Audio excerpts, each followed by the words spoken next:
Primera Plana. Carlos Herranz.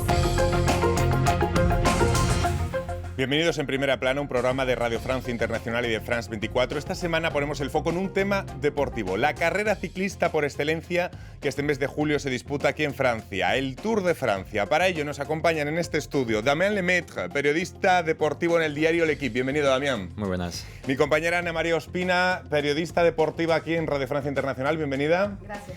Y Benoît Vitek, periodista deportivo especializado en ciclismo. Bienvenido. Muchas gracias, muy buenas a todos. El Tour de Francia ya en marcha hoy en Primera Plana. 3.350 kilómetros en bicicleta, 21 etapas, 2 contrarreloj individuales, 5 llegadas en alto. Son las cifras de la edición de este año del Tour de Francia que arrancó el pasado 1 de julio. No en Francia arrancó, sino en Copenhague, en Dinamarca. La llegada será el 24 de julio, como siempre, a los Campos Elíseos aquí en París. Un espectáculo deportivo, la prueba ciclista más prestigiosa del mundo, pero también un escaparate y una vitrina para Francia hacia el mundo. Sus regiones, su turismo, la economía, de ello también hay mucho en el Tour, que ya cumple con esta su edición número 109. Vamos a analizar también el papel de los corredores latinos, colombianos, este año en la prueba, y también el primer Tour femenino que arrancará el 24 de julio. Antes de ello, portadas. Diario L'Équipe, el diario de mi compañero Damián. No perder el norte. Se refiere el diario al arranque de esta edición en tierras de Europa del Norte, en Dinamarca y luego en el norte de Francia. West France hace referencia en esta portada a la incidencia que la COVID está teniendo en la carrera. Ya se han registrado varios casos y un puñado de corredores han tenido que abandonar la prueba. Y la revista especializada Cycling Magazine dedica su portada al vigente campeón, el esloveno Tadej Pogačar. En caso de que gane este Tour, sería el tercero antes de cumplir 24 años, toda una hazaña. Bueno, Damián, la COVID, el arranque en Dinamarca, el todos contra Pogačar, contra el favorito con el esloveno. ¿Con qué titulares nos quedamos en esta edición que llega ya a su Ecuador? Pues yo diría la batalla contra Pogačar. Está claro que es la primera edición desde que Pogačar ha tomado el mando, ¿no? Digamos, del ciclismo mundial por ganar las dos últimas Tour de Francia. Es la primera vez que Pogačar realmente tiene rivales que le pueden robar, digamos, su título de mejor ciclista del mundo actualmente. Ana, titulares. Han llegado las etapas de los Alpes y de repente ha llegado esa inyección de emoción, ¿no?, a la prueba, desde todos contra Pogačar. Lo que teníamos miedo es que fuera una etapa un poco monótona por lo visto en los años anteriores, que Pogačar fuera el amo y señor. Sigue siendo el amo y señor, lejos de eso, no hay que nunca darlo por vencido y va a combatir eso, pero lo que vimos en los Alpes fue una muestra de que tanto Vingegaard con Jumbo y otros corredores pues no se la van a dejar fácil. Si él quiere ser el mejor, pues le tiene que ganar a ellos y se anuncia una batalla bastante intensa en la tercera semana. Señalemos Vingegaard, el danés, que es el actual maillot amarillo. Ustedes me corrigen porque yo no estoy puesto en ciclismo, para eso les tengo a ustedes. Benoît, todos contra Pogačar. Y por fin sucediendo. Pero ¿no? todos contra Pogačar y sobre todo el equipo Jumbo-Visma, que es el equipo de Jonas Vingegaard, y han hecho una hazaña colectiva el otro día para quitarle el maillot amarillo. Así que ahora a ver, todos contra el Jumbo-Visma también para los 10 días que nos quedan de carrera. Para los que no estemos puestos en ciclismo, lo primero, hablamos tanto de Pogačar, del esloveno, pero ¿cuáles serían las claves para analizar esta figura que haya ganado ya 2 Tours de Francia, que pueda lograr la hazaña de un tercero antes de los 24 años? ¿Cómo explicaríamos las cualidades de este ciclista, Damián? Alguien que no esté familiarizado con la prueba. Pogačar es un superdotado del ciclismo, primero. Ganó su primer Tour en el año 2020 a los casi 22 años, el día antes de cumplir 22 años. Así que era el ciclista más joven de la historia, moderna también, diría, por ganar esa prueba. Así que es un fenómeno. Primero, es un crack, es el nuevo Eddy Merckx, ¿no? Eddy Merckx es el ciclista belga que ganó 5 veces el Tour de Francia, el mejor ciclista de lejos, diría, de todos los tiempos. Sabe ganar en las montañas, pero también en sprint, lo sabe todo. O sea, es un superdotado. Ana, ¿qué tiene Pogačar que no tenga el resto? ¿Qué cualidades? Que es un ciclista muy completo, que siempre se le nota que lo hace con pasión, con gusto, que además es capaz de perder el maillot amarillo y pensar que mañana lo puedo recuperar, o sea que nunca se da por vencido y juega mucho con eso. A pesar de la edad que tiene, siempre está pensando en lo que viene después. Es un corredor completo en todos los terrenos que se le pongan. También me impresiona su inteligencia táctica y cómo maneja la carrera a su edad también muy joven, es lo que estábamos diciendo. Su juventud es algo extraordinario en la historia del ciclismo. Sus capacidades físicas también parecen ser algo que pocas veces hemos visto, pero también lo tiene en la cabeza. Y yo me imagino que para un pequeño país como es Eslovenia, tener un campeón de la talla de Pogačar debe ser toda una revolución, Damián. Es una figura. Está claro que Eslovenia me parece que cuenta con 2 millones de habitantes y el 65% de la población está practicando algún deporte, según algún estudio. Pogačar es ese embajador, como lo está diciendo. No es el único. Podemos hacer referencia también a Luka Doncic, ¿no? Que es el jugador de baloncesto en la NBA y que es un fenómeno también. Pero claro, ahora Pogačar es el rey, o sea, rey un poco de su disciplina, en una disciplina que se mundializa, ¿no? Que se internacionaliza en Europa y fuera. Así que va a marcar época. O sea, hablamos de una generación de deportistas eslovenos que están abriendo, digamos, como grandes embajadores de Eslovenia en el mundo. Bueno, el danés Jonas... Atención, porque esto me lo han enseñado a pronunciar. Vingård, aunque lo leamos escrito Vingegaard, para que nadie se confunda. Ya digo las dos formas y así nos entendemos. El danés ha conseguido el maillot amarillo en los Alpes. ¿Tiene posibilidades reales de arrebatar a Pogačar este Tour de Francia? Sí, por dos cosas. La primera, el año pasado ya estuvo en el podio, fue segundo, demostró que le podía dar la pelea a Pogačar, que llegó mucho más fuerte. Entonces, Vingegaard llega más preparado, su equipo Jumbo, todo el trabajo lo tiene para él. Si inicialmente iban a trabajar para Primo Roglic, que era su líder natural, pues vieron que con Vingegaard podían ir mejor. Entonces, pienso que sí tiene posibilidades de dar la pelea y que no pierda el maillot amarillo en la última etapa como sucedió el año pasado. Por cierto, este año, hablando del danés, de Vingegaard, el Tour de Francia, como lo decíamos, no ha salido de Francia, sino de Dinamarca, de Copenhague. Quizá muchos de los que nos están viendo oyendo, ¿cómo puede ser que el Tour de Francia parta de Copenhague? ¿Cómo lo explicamos? Quien quiera. A ver, Empezaste la emisión hablando de la vitrina que el Tour de Francia representa para Francia. Pues otros países alrededor también están interesados en esta vitrina.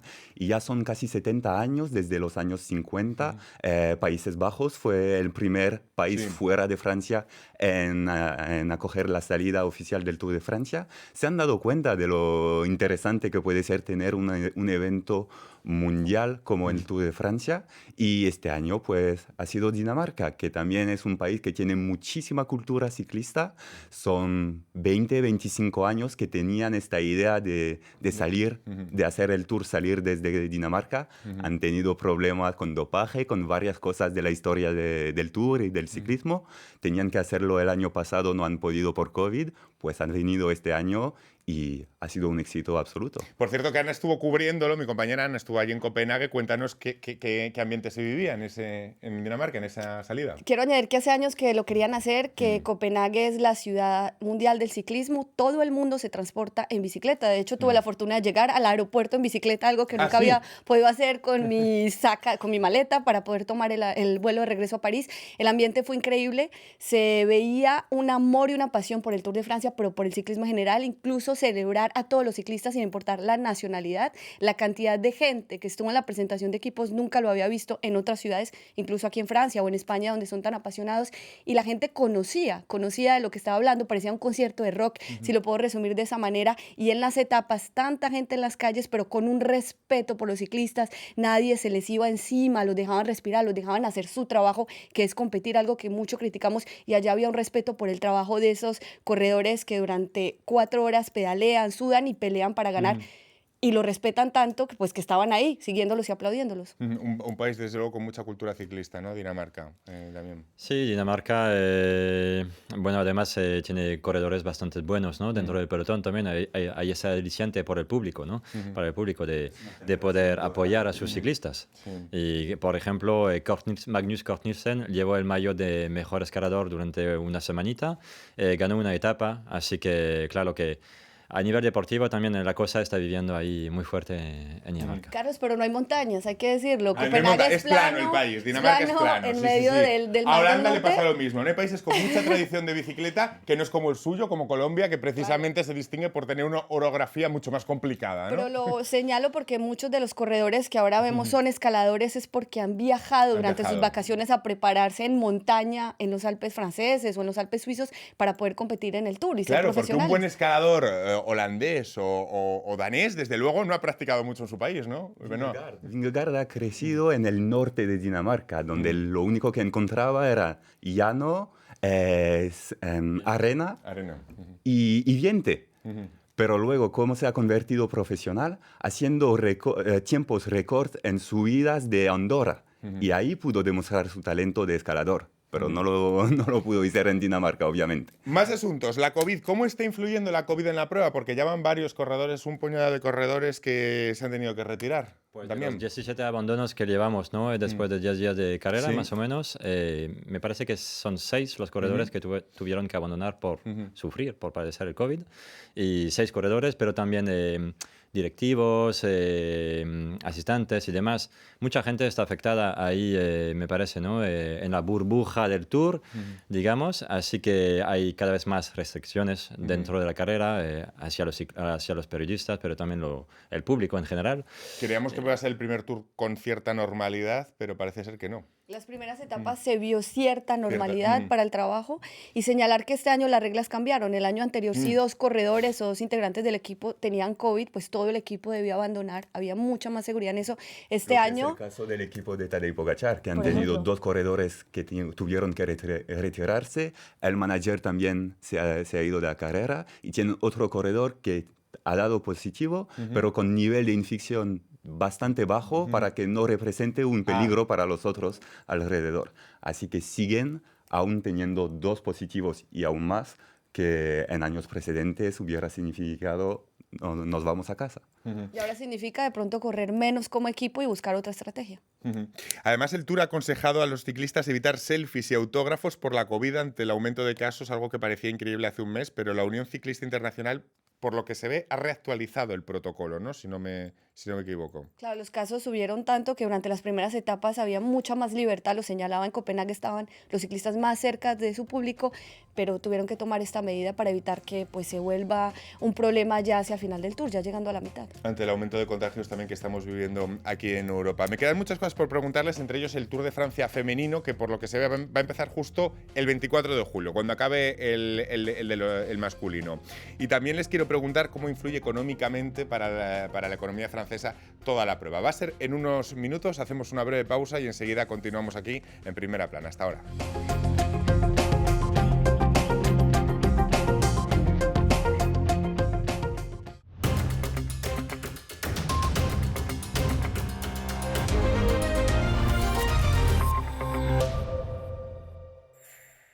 Seguimos analizando el Tour de Francia que se disputa durante el mes de julio por toda la geografía francesa con Damien Lemaitre, periodista deportivo en L'Équipe, Ana María Ospina, compañera de RFI especializada en deporte, como también lo es Benoît Vitek, periodista deportivo independiente especializado en ciclismo. Damien, tu periódico, L'Équipe, el periódico fundador, quiere darle vida y oxígeno a una carrera que ve demasiado monótona en una editorial publicada hace unos días y pedía hacer una gran alianza para poner las cosas complicadas a Pogačar y así reavivar la carrera. Hay un sentimiento, o al menos había hasta las etapas de los Alpes, de cierta monotonía en la prueba. Sí, porque tuvimos un sentimiento de déjà vu, diría que Pogačar lleva ganando los últimos 2 tours, cogió, ¿no?, la amarilla en los primeros días y además con una cierta exhibición, ¿no? En los tramos de adoquines, en los tramos llanos, digamos, contra el viento también. Y ahora que llega a la montaña, pues ya se puso líder. Así que en L'Équipe hemos tenido esa sensación de algo de déjà vu. Y ahora que Vingegaard, el danés, ha metido fuego, ¿no?, en la carrera. Creo que tenemos ahora tenemos esa batalla, ese duelo excitante, ¿no? Porque será seguramente un duelo entre el danés y el esloveno para los próximos días y que nos va a llevar hasta los Pirineos la semana que viene. Oye, también, ¿y cómo se lleva desde un diario como El Equipo que Francia no lleve sin ganar un Tour? Creo que es desde el año, a ver si no me equivoco, 1980, desde Inol, ¿no? O desde 85 de- de Inol. desde el 85. Se han pasado ya 30 y pico años, 37 años sin ganar un Tour un ciclista francés. ¿Cómo se lleva desde un diario como El Equipo? Pues Mal. que tenemos mucha esperanza, ¿no? Hace 3 años, en el 2019, tuvimos esa esperanza, perdón, con Thibaut Pinot y Romain Bardet de ganar esa carrera. Esa oportunidad no llegó. Ahora, pues, hay ese fenómeno que se llama Pogačar, que ha irrumpido, ¿no? En el escenario mundial. Y bueno, también es una cuestión de presión mediática, de presión popular, que puede explicar esa posición, ¿no? De llevar tantos años sin ganar una prueba que se organiza en Francia y que forma parte del patrimonio, ¿no? De la historia de Francia. Le voy a preguntar también a Benoit, ¿cómo se lleva tantos años, 30 y pico años sin que Francia consiga ganar el No, Tour de es que- Francia?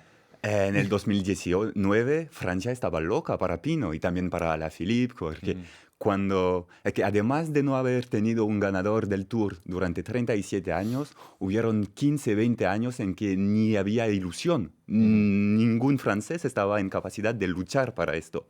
Y cuando un francés como Pino se ha encontrado en esta capacidad, pues todo el país lo esperaba. Ahora Juega ya... Bernal el colombiano y se llevó ese Tour de Sí, Francia. también es que, y Bernal lo demuestra, hacen 37 años que no han ganado Francia, pero hay muchísimos países que han ganado en estos años, porque hablamos de internacionalización del ciclismo, pues se ve en los palmarés y en quién gana. Y cuando hay ahora 40 o 50 países que están capaces de luchar para la victoria, no es el mismo que cuando habían 3 o 4 hace 100 años.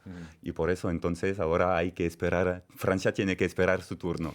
Las que no van a esperar son ellas. A partir del 24 de julio arranca el Tour de Francia femenino, una primera edición. ¿Qué características va a tener la prueba femenina y por qué llega ahora la primera edición? ¿Por qué en 2022? Son 22 equipos con 6 corredoras cada una. Tendrá 8 etapas.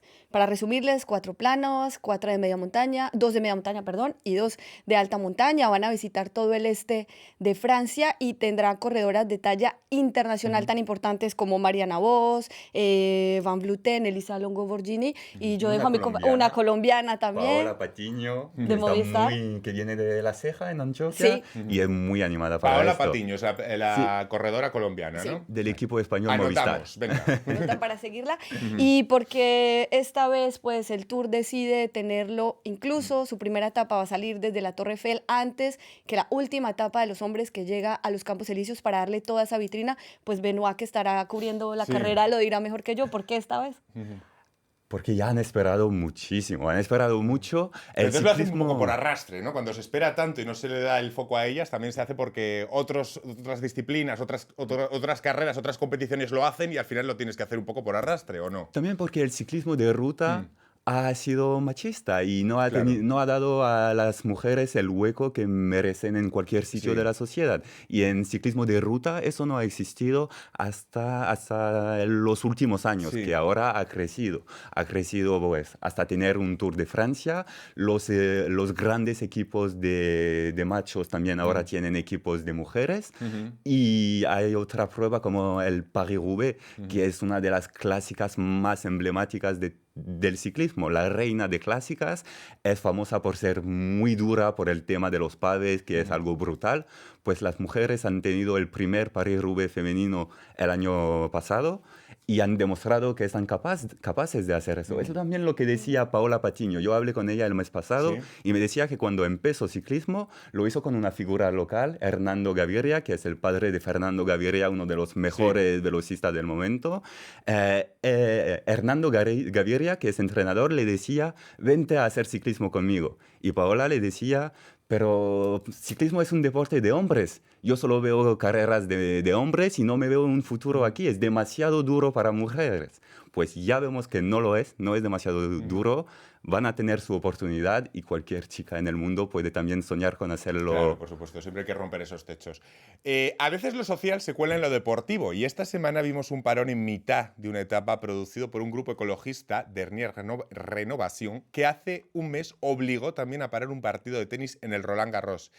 Lanzar gritos por causas justas como el desastre planetario, aprovechando la gran vitrina que es el Tour, ¿cómo lo ven? Benoît, Damián, Ana. Pues, así funciona cualquier protesta. Si quieres que, Si que quieres el que te vean, tienes que mensaje impactar, ¿no? Sí. Si buscas impacto, tienes que hacerlo en un escenario que la gente mire. Y pues el Tour es uno de los escenarios más grandes que Francia tiene Desde luego, este en el verano. episodio muestra que el Tour sigue siendo una gran caja de resonancia, Damián. Sí, sí, creo que el tour está difundido, ¿no?, en casi 200 países en el mundo. Son millones de personas que lo están viendo cada día. Cada día. No es la primera vez que, No, claro. que hay una especie de protesta así parecida. Llevamos muchos años. Protestas antes eran protestas sociales, ¿no? Por ejemplo, por... El caso de una etapa del Tour que tuvo que ser anulado fue una protesta social en el norte y eso es, protestas sociales, sí. También es una vitrina de la marca Francia hacia el mundo, ¿no? Para el turismo, para la economía francesa. Me gustaría que explicáramos también cómo se diseña un Tour de Francia, el recorrido de un Tour, las ciudades por las que pasa, qué criterios hay candidaturas, cómo se organiza esto, Damián. Igual podemos exponer algunos argumentos cada uno. Venga. Y, por ejemplo, hay una regla, ¿no?, que forma parte un poco de esa historia del Tour, que es la alternativa entre los Alpes y los Pirineos, que son las dos principales dificultades, ¿no?, de las montañas de Francia. Que siempre tienen que estar en ese trazado. Que, casi sí. Primero los Alpes y luego los Pirineos, y al año siguiente al revés. Al revés. ¿no? Vale. A partir de ahí ya se construye un poco el mapa. Vale, de acuerdo. Sí, también pues sí, hay candidaturas. Casi cualquier ciudad de Francia pide que el Tour llegue en su ciudad. Así que Thierry Gouvenou, que es el director de la carrera y también diseña el recorrido, pues con Christian Prudhomme, director del Tour de Francia, dicen, ok, el año que venga tenemos que ir por lo menos a... pues, acabamos en París, pero tenemos que ir a Marsella, tenemos que hacer el Tourmalet y Bordeaux. Y luego Gouvenou está, ok, ¿cómo voy a hacer algo interesante en el plan deportivo sabiendo que tengo que cruzar estas 4 o 5 ciudades? Y él lo va manejando así, pensando en las obligaciones que le dan porque tiene que ir a tal ciudad y tal ciudad, y luego él quiere hacer algo interesante en el plan deportivo, y en este plan deportivo ha cambiado mucho la manera de pensar el Tour en los últimos años para que la carrera esté excitante cada día. Porque hay que darle espacio a cada corredor. Si eso, hay buenos velocistas, entonces que tengan etapas planas, buenos escaladores tengan más etapas de montaña con mayor dificultad. Y ya lo que es en cada ciudad que finalmente es elegida, se le avisa con años de anterioridad para que tenga la posibilidad de prepararse tanto económicamente como logísticamente, porque debe recibir la caravana del Tour, que no es pequeña. Entonces, para la propia ciudad es digamos, un desafío particular poder participar del Tour de Francia. Y su responsabilidad, la ciudad seguridad. paga y se encarga de todo lo que es seguridad y de dar a la organización y a la carrera lo que necesita en temas de infraestructuras. Claro, ciudades, habláis de ciudades de llegada, pero también el Tour pasa por pueblitos pequeños donde no hay ni un cajero automático y tienen que recibir toda esa infraestructura, que me imagino que el impacto deberá ser tremendo. Tanto que económicamente para esos pequeños pueblos, muchas personas que ven el Tour de Francia, la comodidad de sus casas, dicen, mira, esto se ve bonito, el próximo año voy allá, ¿por qué no? Entonces también les ayuda a mover su economía, así tengan una inversión al principio de costos de organización, ellos lo ven tiempo después, que es una ciudad que se hace conocer en el mundo y económicamente recibe mucho impacto. Dame, Benoît. Y pueblitos así a veces se hacen más al nivel del departamento, y el departamento va a tener un acuerdo con la organización del Tour diciendo, pues yo me encargo, yo pago, y pues este año quiero una etapa en esta ciudad, el año que venga vamos a esta otra, y tal, y tal, y tal. Así funciona, por ejemplo, para la salida de la última etapa del Tour, que desde unos años sale siempre del departamento de Yvelines, y va a ser el caso para unos años más, y luego tendrán otro acuerdo con otro departamento. Es esa magia del Tour, ¿no?, que es uno de los pocos eventos a nivel mundial que puede llegar a la puerta de tu casa, incluso cuando uno vive en un pueblecito Claro. de Francia o incluso fuera, ¿no? Que el año que viene, por ejemplo, saldrá de Bilbao y pasará por pueblecitos de Vizcaya. Iba a ser de las mejores fiestas que hemos conocido en el Tour. Oye, yo me imagino que con 20 etapas y un prólogo nunca queda suficiente espacio o tiempo para contar el anecdotario, la cantidad de historias personales que pueden vivir los periodistas que cubren el Tour de Francia, de anécdotas. ¿Qué podéis contar? Así, algo rápido. Es que si tomas un día como el de ayer en el Alpe Sí. d'Huez, pues tienes anécdotas para un mes entero. Claro.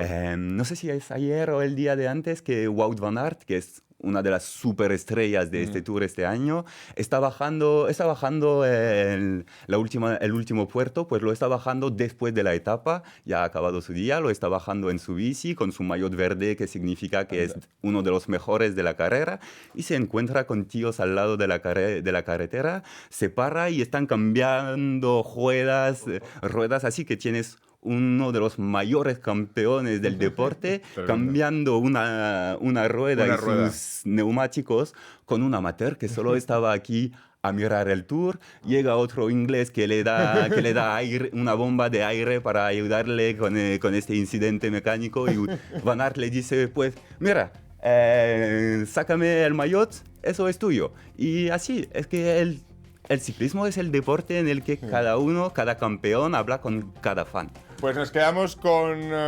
este apunte de anécdotas. Muchísimas gracias. Ha sido un placer compartir con ustedes, Damián, Ana y Benoît, este tiempo hablando, analizando lo que es el Tour de Francia, más allá de lo deportivo también, lo social, lo económico y el anecdotario que deja la prueba. Muchísimas gracias a los tres y a todos ustedes. Hasta la próxima semana en Primera Plana. Gracias.